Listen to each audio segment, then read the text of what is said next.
내 계좌에 미국 주식이나 달러 자산이 없다면 지금 당장 이 영상 보셔야 해요. 트럼프가 선언한 경제 제재의 다음 타깃들이 하나씩 공개되면서 글로벌 공급망이 요동치고 있거든요. 베네수엘라와 이란을 넘어 다음 순서로 쓰러질 국가는 어디일지 내 돈을 지키는 생존 전략과 함께 지금 바로 확인해 보시죠. 본격적으로 시작해 볼게요. 트럼프 2기 행정부의 대외 경제 정책 핵심은 명확해요. 미국의 이익에 반하는 국가들은 금융과 무역을 통째로 차단해서 완전히 고립시키겠다는 전략이죠. 그 강력한 무기가 바로 제3국이 기업까지 연쇄적으로 처벌하는 세컨더리 보이콧 카드랍니다. 이미 글로벌 자본시장의 똑똑한 돈들은 미국의 블랙리스트에 오를 다음 국가들을 예측하고 자금을 빼내기 시작했어요. 단순한 국제 뉴스로 넘겼다가는 글로벌 증시 폭락의 직격탄을 맞을 수 있으니 눈을 크게 뜨고 흐름을 읽으셔야 해요. 미국의 금융 제재가 얼마나 파멸적인지 보여주는 가장 대표적인 사례가 바로 베네수엘라예요. 세계 1위의 석유 매장량을 가졌으면서도 미국의 달러 결제망 차단 한 방에 국가 경제가 완전히 마비되었죠. 땅에서 원유를 퍼 올려도 국제시장에서 팔 수가 없고 외화를 벌어들이지 못하니 자국 화폐 가치는 하루아침에 휴지 조각이 되었답니다. 자원의 양이 아무리 많아도 글로벌 기축통화인 달러의 길목을 미국이 막아서면 그 어떤 나라도 버틸 수 없다는 차가운 현실을 보여주는 지표예요. 우리도 여기서 교훈을 얻어야 합니다. 이란 역시 수십 년간 미국의 경제 제재 속에서 숨통이 막혀있던 나라예요. 최근 원유 우회 수출을 통해 아슬아슬하게 버텨왔지만 트럼프의 트래킹 시스템이 강화되면서 그 통로마저 완벽하게 차단될 위기에 놓였습니다. 미국은 이란의 금융기관과 거래하는 그 어떤 글로벌 기업도 미국 시장에 발을 붙이지 못하게 만들겠다고 경고하고 있죠. 중동의 지정학적 화약고가 터질 때마다 원유 공급망이 마비되고 그 충격은 고스란히 글로벌 물가를 자극하는 불씨가 되고 있답니다. 쿠바는 미국 바로 밑에 위치해 있으면서도 가장 오랜 기간 달러 공급망에서 소외된 갈라파고스 섬 같은 곳이에요. 송금 제재와 무역 금지 조치로 인해 내수 경기는 완전히 바닥을 쳤고 생필품조차 부족한 만성 불황에 시달리고 있죠. 미국의 제재 리스크가 한 국가의 산업을 얼마나 원시적인 상태로 되돌려 놓을 수 있는지 수치상으로 증명하는 비극적인 현장이에요.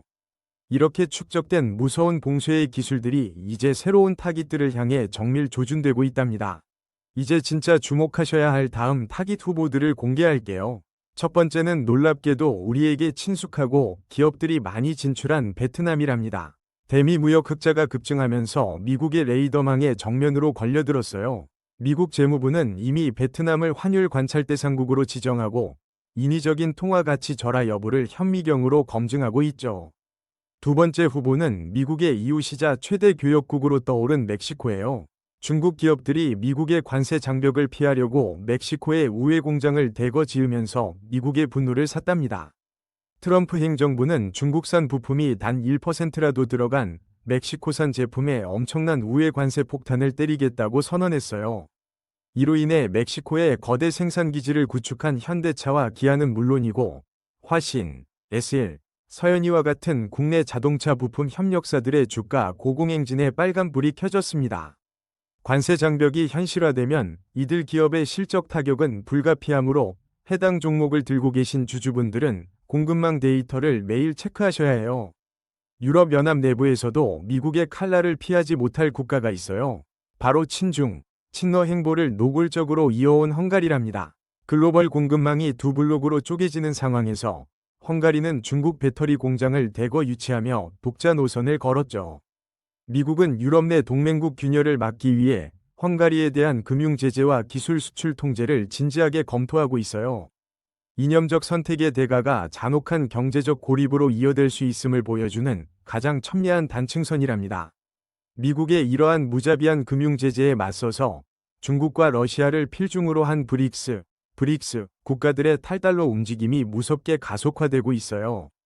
이들은 미국이 달러를 무기화하는 것에 반발하며 자국 통화 결제 시스템을 만들고 공동 통화 개발까지 추진 중이죠.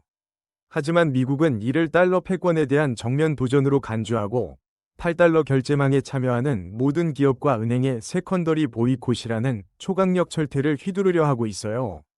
거대 신흥국 연합과 미국의 금융 기축통화 권력이 정면 충돌하는 이 고래 싸움은 글로벌 경제 시스템 전체를 대분열의 시대로 몰고 갈 수 있습니다. 미국의 화력 조준과 브릭스의 반발이 신흥국 전반으로 확대되면서 외환 시장은 이미 그 리스크를 가격에 반영하고 있어요. 제재 대상이나 고래 싸움의 틈바구니에 언급만 되어도 해당 국가의 통화 가치는 순식간에 폭락하거든요. 환율이 폭등하면 수입 물가가 치솟아 내수 경제가 무너지고 외국인 투자자들은 자산 손실을 피하기 위해 주식을 던지고 달러로 도망칩니다. 여러분이 들고 있는 자산이 신흥국 통화나 신흥국 주식에 치중되어 있다면 자본의 대이동 속에서 나도 모르게 내 돈이 녹아내릴 수 있다는 뜻이에요. 그렇다면 미국의 전방위적 경제 압박과 예정된 신흥국 균열 앞에서 우리는 어떻게 살아남아야 할까요? 정답은 팩트에 기반한 철저한 자산 대피에 있어요. 규제 리스크가 상존하는 신흥국 자산 비중을 줄이고 안전자산인 미국 달러와 금, 채권으로 대피해야 합니다. 구체적으로 금에 투자할 때는 뉴욕 증시에 상장된 대표적인 금 ETF인 GLD나 운용 보수가 저렴한 IAU를 활용하는 것이 현명해요. 또한 미국의 고금리 방어와 달러 가치 상승의 수혜를 직접 누릴 수 있는 미국 20년 이상 장기국채 ETF인 TLT나 세배 레버리지인 TMF를 성향에 맞게 분산 배치해 보세요. 시스템의 변화를 의심하고 흐름에 맞춰 자산을 글로벌 안전지대로 재배치하는 자만이 거대한 경제 전쟁 속에서 불을 지켜낼 수 있답니다. 아우트로 훅, 여러분은 트럼프가 설계한 다음 경제 제재 타깃 시나리오를 보면서 어떤 자산이 가장 안전할 거라고 생각하시나요? 달러와 금, 국채 패권망에 투자할 것인지 아니면 나만의 다른 대안을 찾으실 건지 댓글로 여러분의 생각을 공유해 주세요. 오늘 영상이 유익하셨다면 구독과 좋아요, 알림 설정까지 꼭 부탁드립니다. 다음에도 돈이 되는 팩트만 가지고 찾아올게요.